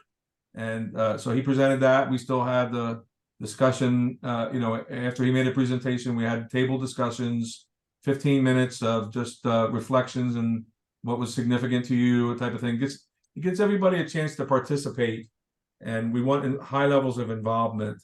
So the discussion, we want everybody to engage in the discussions, and then after the discussion time, then the microphone goes around, and we share with the larger group, significant insights from the tables, just spontaneously. Yeah, I think if you want to see how that looks like, on the City Church website, you have all recordings. So you can get a feel of what. Very good. Yeah, the recordings are on the City Church website, and the Zoom data, I think you probably join into the meeting itself if you want. Okay. One more question, Bill. Do you meet any other days other than a Sunday? For the leaders, if Sunday is Sunday, if it's not possible to meet, do you meet some other day other than Sunday? Well, the primary teaching is on Sunday. However, we have, for instance, different breakout meetings with different leader teams. So like right now, the elders are meeting with Jeff and Michael, and they're working through the shepherding manual, and they meet once a week, I think, over at Jeff's house with their wives and the elders. And then there's also what we call the second generation group of people in our church that we we met with them once a week for well, like once every other week, I think it was, for 9 months. Took them through the encyclicals. They did their own work in the encyclicals just like you do. Right now, we have the third generation. So we just started meeting with a third generation group on every other Monday night, and they're going through some things like first principles, some of the key ideas of our of what it means to be a part of our church and what we're doing as a church. So we're helping the third generation come along with and a focus on them. So we have ad hoc meetings with different groups of leaders during the week, depending, not every week, but in some kind of a cycle, once every other week or once a month, depending on the group. So yeah, we have an every week meeting with all the leaders. We have different meetings during the week with some of the leaders in different groups, and then the meeting with the Sunday night meetings in the homes for everybody. But Sunday night meetings, you never change the date. That's Sunday. It's always by Always Sunday. default on Sunday. Yeah, on Sunday we always have Sunday morning for the teaching of the leaders, and the Sunday night for the house church meetings, and then various nights during the week for different breakout groups for specific instructions. Thank you. You're welcome. Bill, on same lines, I have a question. So meeting in Sunday evenings in a house church. Yes. In the house church, let's say there are 12 people. When do you do the first principles? Not in that setting, right? Or No, not really. No. So in my house church, for the last 5-6 years, we have a meeting where we have the meal first, and then we have a prayer time, and then we have a discussion time, and that discussion time is got some flexibility to it. So people can bring things that they're learning and share that. We also have had we've had a form. We've used the Mastering the Scripture series as a focus, and we've had discussions around that. Not full Socratic discussions, but just kind of we use that as a guide for the conversations. But then we have somebody come into the church new. Then we'll like we have a fellow right now that just came into the church that needs first principles. So they meet. One of the other fellows in the church teaches the first principles on I think it's a Tuesday night with him. So they're working through first principles. We've done that with various women that have come through as well, and so we'll just have somebody in the church take whatever people coming in need the first principles. They'll do that on a different night of the week. Okay. Because we don't want the Sunday night to become too heavy of a Socratic discussion teaching time or a preaching time. It's designed to be a open sharing discussion around the most important things that people bring. They share their things they're learning, things they're dealing with, and we talk about those things in a very spontaneous way. And then since we've been working with some of Jeff's materials, we've also used that as a kind of a track to run on. But I've never led any of those with a full Socratic discussion. I've led those in more of a what's the central idea type of discussion that Jeff's getting at, and we just have people do their work, but not have a full teaching time. If you like we don't like normally you would expect about 2 hours to go through first principles session or a Mastering the Scriptures. We have about an hour, so we just talk about the ideas generally and help people think through the concepts and leave it at that when we have an ordered structure like that. So generally on a Sunday evening service where you have a worship going on, No. the word is shared. No. You've misconstrued. Is a word shared at the service? Is a word shared now? Since Bill, you are taking care of one church, do you share the word a prepared sermon you share? No, you're bringing a paradigm, a foreign paradigm into what what we're doing. We're not doing that. It's You're not not a doing that. service. It's not a service. It's not. We don't have a preaching service going on Sunday night. Because generally it's a discussion time. It's a family meeting. It's a family meal. Family. What you would do with your family when you eat dinner.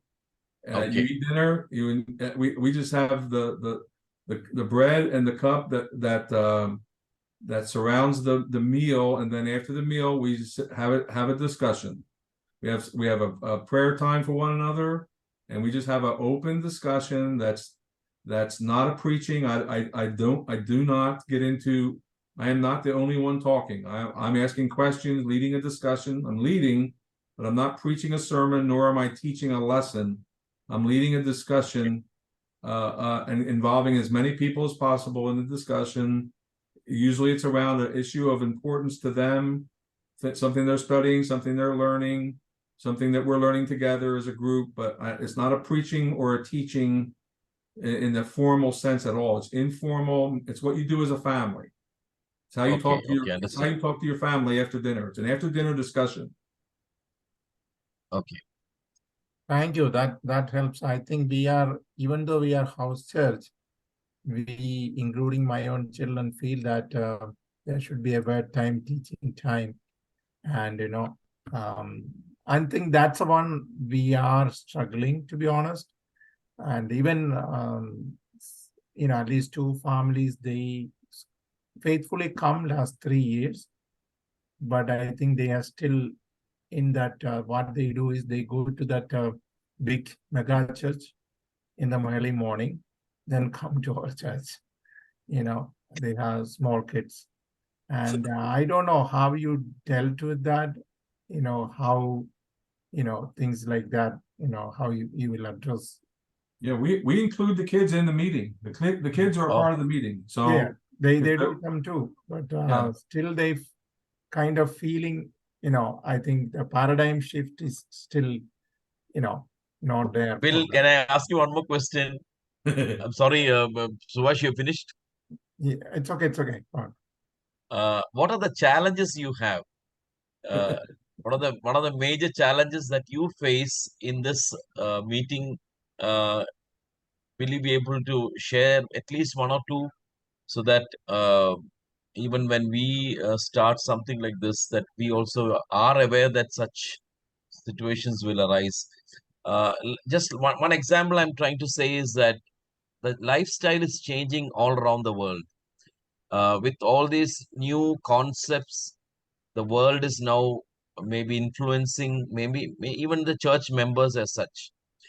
And are you facing any challenge maybe with all these new concepts of maybe LGBTQ plus and so many things that is coming in? Are you facing any challenge in your church regarding all these things? Well, all of our churches are facing various cultural challenges. So yeah, I mean, obviously, a lot of identity issues, sexual identity, and things like that are definitely coming into our churches as a issue that needs to be addressed. So I think those are just normal cultural challenges. Different churches in our network have different degrees of that. The church that I just have launched from has a number of older, more mature people, so we weren't facing those types of things as much. The churches that have a lot more younger people are definitely dealing with that. The kids are in school. I was just, I do have a college age student that's a part of the church I'm planting now in the Veda, and we were just talking about, the way that he has the way they have to identify their pronouns, when they introduce themselves in college and things like that. So yeah, we're dealing with all that stuff. I don't know. I'm not sure if that's the major challenge. I think the major challenge is to help people to become established in their faith and to start building strength in their faith and their understanding of the scriptures and their identity in Christ and their purpose in mission and their families. So to me, those things are the bigger challenges. Certainly the cultural conflicts, are there, but they're not raging through our church because we have a lot of strong believers here that have been developed, and strong families that have been developed over a long time. So I'm sure as we get closer to their edges, more of those kinds of things. I've got a couple that are more artistic, and they're have a lot of fears related to a lot of conspiracy things that they're facing. So yeah, there's every church, right, has the unique people bring unique problems. Our biggest problem is establishing them in the faith and helping them to mature in their understanding of Christ's plan for their lives. And to me, the cultural things are not the core problem. The core problem is being established in the teaching. Okay, thank you so much. Yeah, we just had a question. So basically, if somebody new comes, so they are like now part of the family, and then they join the meeting. So, I mean, how long does it take to teach them the first principles? And another thing, like I wanted to ask is, like, everyone who comes to these meetings, I mean, on Sunday evenings, are they listed down in the in the framework that you have, or are there some people who are coming but for some reason maybe they are not yet there ideologically, or not yet taking up the first principle? So are there people like that also who are not there in the who haven't been listed because probably they are new, or probably they haven't yet started off with the first principles, or they have some ideological differences? I mean, is that an issue that you face? Yeah, and I can't speak for every house church very particularly like that. I can tell you that it's the job of the leaders to get everyone established, and getting everybody in first principles is what we as leaders are working on. So yeah, we have an initial period where they're trying just warming up to the group and getting and folding into the meeting. Once it's clear that they're going to stay with us, then we pair them off one way or the other to getting into first principles, and if they're willing, and they're usually willing. I have not had anybody push back on that. Anybody who wants to be a part of our church, enjoys the experience and usually are willing to go further with the ordered study. And I'm guessing we have some folks that are still hangers on who haven't engaged in that yet in various churches in the network, but I don't know specifics, but I'm sure that every one of our clusters, there's an elder responsible for the churches, the nodes in the cluster. So we have a city elder for every cluster, and they're responsible to make sure everybody gets shepherded. And certainly the new people coming in, getting established in the faith is a crucial piece. Obviously, you've got people that have been around for longer, and they're dealing with various issues in their marriage, families, and what have you. So there's a shepherding component that's hugely important in this structure. And that's exactly why Jeff and Michael are investing significantly in the shepherding team that we have and expanding it. And they're developing right now a shepherding manual that will be published that is a tool for you, will be available to you all for developing your elder teams. And that's one of the encyclicals is shepherding, counseling, and sustainability. It really deals with the importance of elders being equipped to be able to do the work of shepherding and counseling. Obviously, all believers, there's a one another aspect to care, encouraging one another, loving one another, and counseling one another. When the problem becomes bigger than that level, then the shepherds, the elders, need to be involved in this in helping with the shepherding and counseling. And then if there's problems that are even more severe, then the apostolic team gets involved. So there's a taxonomy of developing people, shepherding people, really, that everybody has a role.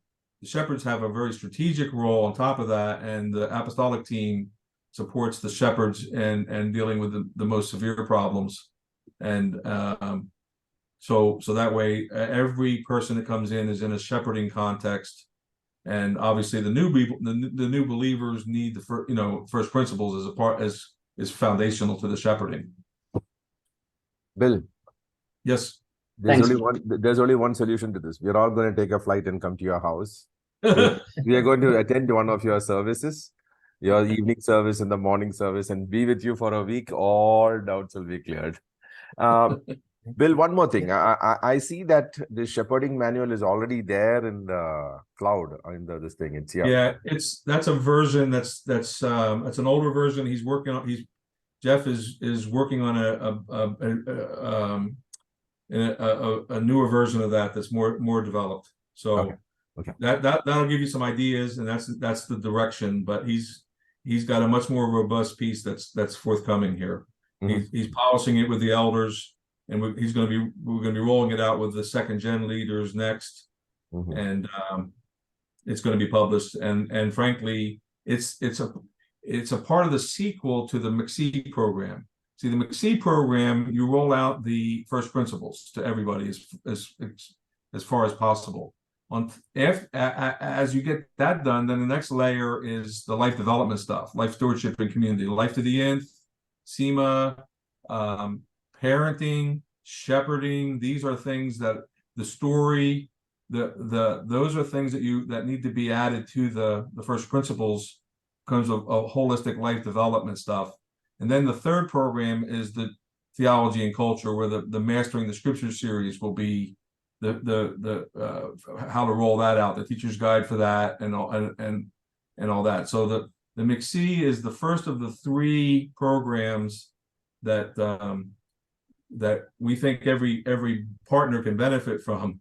That starts with first principles, adds in all the life development stuff, that includes the shepherding and parenting manuals with the life to the nth and the story, and then the third program is theology and culture with the Mastering the Scriptures. We want to see Mastering the Scriptures. I want to see everybody on planet Earth, master the Scriptures.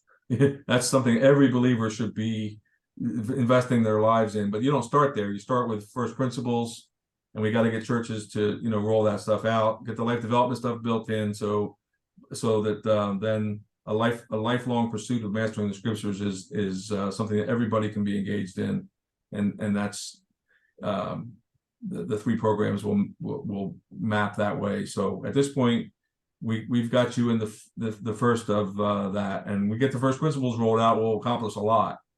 But we have more to come. The shepherding piece is hugely important, I think, as well as the parenting piece. Both of those are gaping needs that churches and church networks just don't have serious order training for shepherds or for parents that weave these things together. So we're on it. Awesome. All right. Can I ask just one more question, just regarding the kids in the house church? Yeah. How do you manage so the kids also participate during the discussion, or you will have a separate session for the kids? I mean, we have little ones like 4-year-old, 3-year-old, 6-year-old, Right. Well, obviously, the younger they are, the more management they need, but the idea is it's a family meeting. And so I lean towards wanting to have them in the meeting as much as possible. So obviously, if they become a massive distraction, you've got to do something with the youngest ones.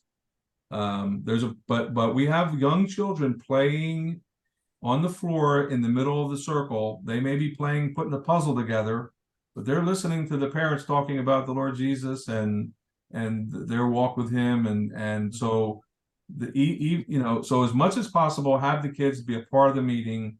Obviously, the parents need to manage their own children, but there are it's a family of families, so everybody is an uncle, aunt, and grandmother and grandfather, so we can all help out with the kids.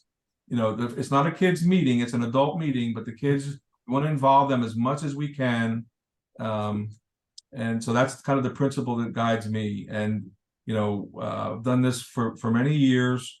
Yeah, the younger children definitely are harder to manage, and but they can learn to be a part of the meeting and find something to keep them occupied, and then they grow. And we have kids, you know, now that have gone through that, and they're, you know, when they're grammar school and high school, they're listening, they're participating more and more, and ultimately they just become they're just a part of the meeting. It's not a strange thing for them to start becoming a part of the meeting. They've been a part of the meeting since childhood.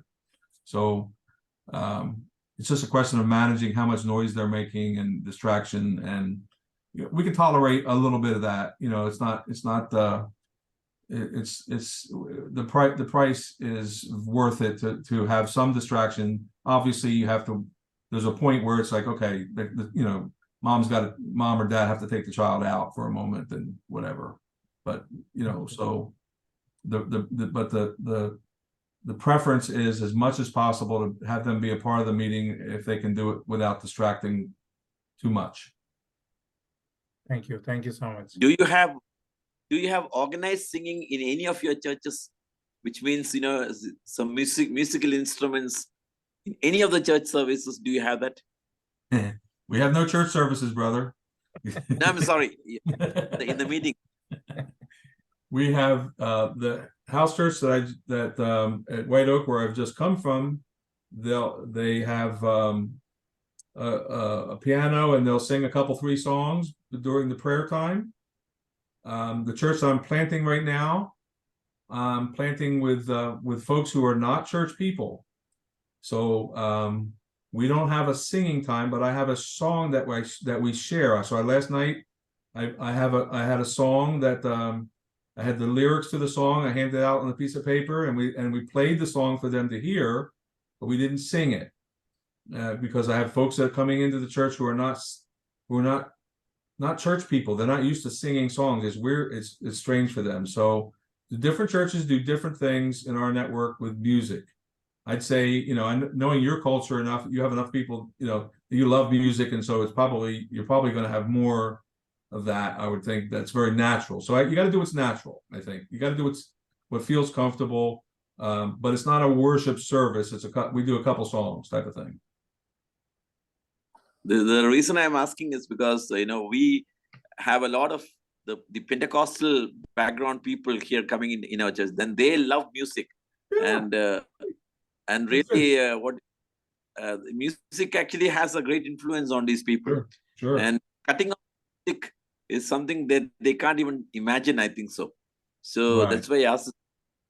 Right. Yeah, I'm describing for you a cultural context that has no Pentecostals, no unchurched people entirely who don't sing. It's not a part of their culture. So I'm being careful about how much I ask them to sing in a meeting that they're invited to come to for dinner. If they come to dinner, they're not going to sing in our culture. But a number of our churches do sing, so it's just different for each one. And so I do understand what you're saying about your culture and your people. You guys have a lot more art appreciation than ours do. You know, so yeah, you have to fit it into your context. Whatever feels most comfortable in that regard. It's a valuable part of the meeting for sure. So even though I don't have singers, I'm still introducing a song and the theology of the song. Last night we did a song that was from Isaiah 41, and I had the text, and I had the song lyrics, and we talked about the context in which Isaiah was teaching those ideas to Israel and such. So we talked about the theology. Listen to the beautiful rendition of the song on an iPhone, but I have a little speaker. I have one of these little speaker things that I plugged in, and you know, so we heard listen to the song, did not sing along because this group, I'm preparing them for inviting people who don't have a singing culture, and they have a toxic church background culture that we're trying to help them break through. So we're doing some creative things with that, but then that can change as circumstances change. Thank you. You mentioned toxic church culture. Would you elaborate a little bit on that? Well, we have folks that have had church experiences in the past that have been very negative for them. In fact, we have a couple that we've been inviting to our church that won't come because his mother was a preacher and did a lot of forcing them to participate in experiences they didn't want to participate in, and so they wandered from the faith, but they have bad memories of their church background. So we're trying, we're not hiding the fact that we're having a church meeting on, just because it's around a meal, we're still calling it a church meeting. And so we're inviting him to a church meeting, and all this, all his memories of his church background are coming up, and he doesn't want to come because of that. So we're dealing with people who have various church backgrounds that are no longer going to church at all because, for whatever reasons. So when they hear that we're having a church, they immediately think of that we're doing what they used to do, and that's not what we're doing at all. But they don't know that. So we're trying to be sensitive to their background and welcome them into a different type of church experience. Bill, in your culture, where everything is individualistic and people are so privacy conscious, how do you manage inviting people to houses, to your homes? So they would say they would not be very happy with that. They would feel uncomfortable, getting invited to their house because in your culture, it is so privacy, individualistic. Everybody is, So how do you manage that? Because we have these concerns in our New Jersey church. Yeah, no, that's a legitimate question. They are much more likely to come over for dinner to your house than they will to come over to a church meeting on Sunday morning. That's for sure. That's one thing I wanted to ask, actually. Same thing. Yeah. If it's a newcomer, we were thinking the same thing, but are we doing the right thing? Just invite for dinner or lunch. Yeah, we're having them over. Yeah, the couple, the church plant that I'm doing right now, the couple that's hosting the church, they have been very, very hospitable over the years, and they invite people regularly over to their house, unchurched people from their neighborhood. So they have built a culture of inviting people over for dinner, for holidays. So they already have that going on. So that's part of the reason why I knew that it would be a good church plant opportunity, because these folks are gatherers by nature. They just invite people. They're friendly. They have people over for games, whatever. So that they're now saying, inviting people over for a church meeting and they describe it different, as a meal together and just a discussion afterwards. And but they're still calling it a church meeting. And we've had some guests in the past. We've only been going 3 weeks. We've had some guests now 2 of those weeks. They've got 2 other families that they've been inviting and have been considering coming, but as I mentioned, one of them has got some background baggage that's keeping them from there. But we're still leaning on them and praying for them, and so the invitations just keep on coming, and they come over for holiday events. So it's just I do understand what you're saying. There are some people that are very closed and they're not used to inviting people. So yeah, that's not going to work. You got to be hospitable and invitational and very friendly and outgoing. So you do need some people that are socially able to do that. This is what I'm hearing you say, that in your culture, they're open to coming to an invitation to a dinner, but may not be open to an invitation to a Sunday morning service. A lot more open to a Sunday morning service. Absolutely true. There's your answer. We need to move to Sunday evening, actually. Actually, Prati and I were talking about, having lunch, then discussion, Yeah, but possibly that's a good idea. Yeah.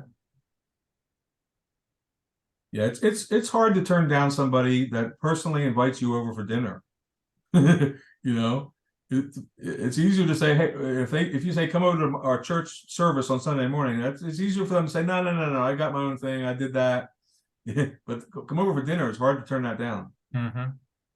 You know, it's a very personal invitation, and we make it a personal experience as much as possible. You know, so we're doing a lot of things to make it not feel like a church service. It's a family dinner followed by a discussion, and the discussion starts with, you know, asking about how you doing, anything we can pray for, you know, and here's a song that has meaning to us. We'll listen to it together and maybe talk about its meaning, and we'll talk about other things that are important to us as well. But you know, it's not going to be a sermon, it's not going to be a lecture, it's going to be a discussion. It's my job to keep it a discussion. It's my job also to bring theology to those conversations. So I obviously care about the Bible. Other people in the room do too. So we're sharing our faith too, but in a natural conversational way rather than a lecture or sermonic way. Very Robert important. Banks. You're doing the Robert Banks. Yes, Robert Banks. So you are inviting the new family along with others, right? Not just themselves, right? That's right. New family joined in with the rest of the church. Absolutely. Okay, thank you. All right, Bill, I think we took a lot of your time and you need to sleep. Well, I'm very happy to answer your questions. I'm surprised by them, but I can understand that you know, as you're thinking about the encyclicals that that pretty much drill in on this, those are very understandable questions, and I think what you can do too is that, you know, if you have conflict about those things, I'll say this in finishing, you can still continue your service paradigm with the people that don't want to change it, but you can still maybe you can do some expansion with some house church models, so you can do both. Those who are open to that, you know, experiment with that and make that, you know, move some energy over to that, and you know, so you don't want to, you know, split people or make them angry or, you know, frustrated. You know, just the ones that are ready to do a house church, do it, and then sing the song of how good it is if it's good, and certainly if it expands, then it gives other people something to think about. And so you don't have to have a all or nothing strategy. You can have a both and move towards the things you want to see grow without destroying the things that you think, you know, are not as productive. So that's just a tip for you. You know, we felt as a church that we needed to be a model for you, and so we couldn't do a both and. We needed to go all the way with the house church model but modify it because of the importance of leadership and keeping it an integrated church of churches. But we opted not to have a hybrid, but to have as pure as possible the model that we think is replicable and scalable worldwide. So that's one of the reasons why we went all the way as fast as we did. So that makes sense. Yeah, Bill, me and Elijah were sitting and having a discussion on this whole issue of a few of us capturing the ideas, developing the convictions. Then once the convictions come in, we want to go in and practice. But there are a lot of people who are still not in the conviction, maybe still not exposed to the teaching. So I was suggesting the same thing with Elijah, that you know, we need to have a transition idea. We need to keep the hall paradigm, and we need to slowly start the home paradigm. And the home paradigm is definitely going to strike higher because it's going to be more, and eventually fade out the hall paradigm. So, but if you do it in one shot, there is a high possibility that we can have a lot of conflict, divisions, and confusion. Yeah, unnecessary. Yeah, it's unnecessary damage. We don't need to. We don't want to hurt the church. We want to help it, and sometimes you can turn too quickly, and that's not good leadership. So Elijah is here. He would want to say something. Yes. So since we've been speaking on this in our church for a while now, I think more and more people are open to these ideas. And what we're starting to do is try to do our hall churches slightly more like homes.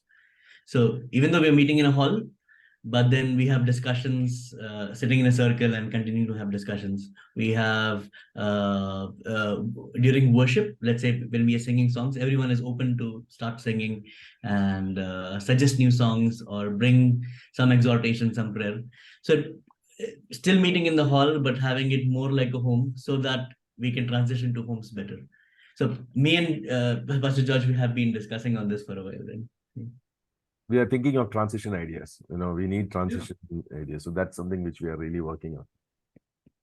Good. Right. All right, men and women. God bless you. Thanks for the time today. And hope you have a great day. And we'll look forward to our next meeting. George, I'll trust you to schedule that out as Yes. necessary. Yes. 2 weeks from now. Okay, good. And we'll promise you not a long one like this. That's okay. I'm available as much as you need me and want me. So don't feel bad about that. I'm happy to be here. All My right. privilege. I'll post the recording for everyone to see if you want. Okay. All right. Bye-bye. Thank you. Good night. Good night, Will.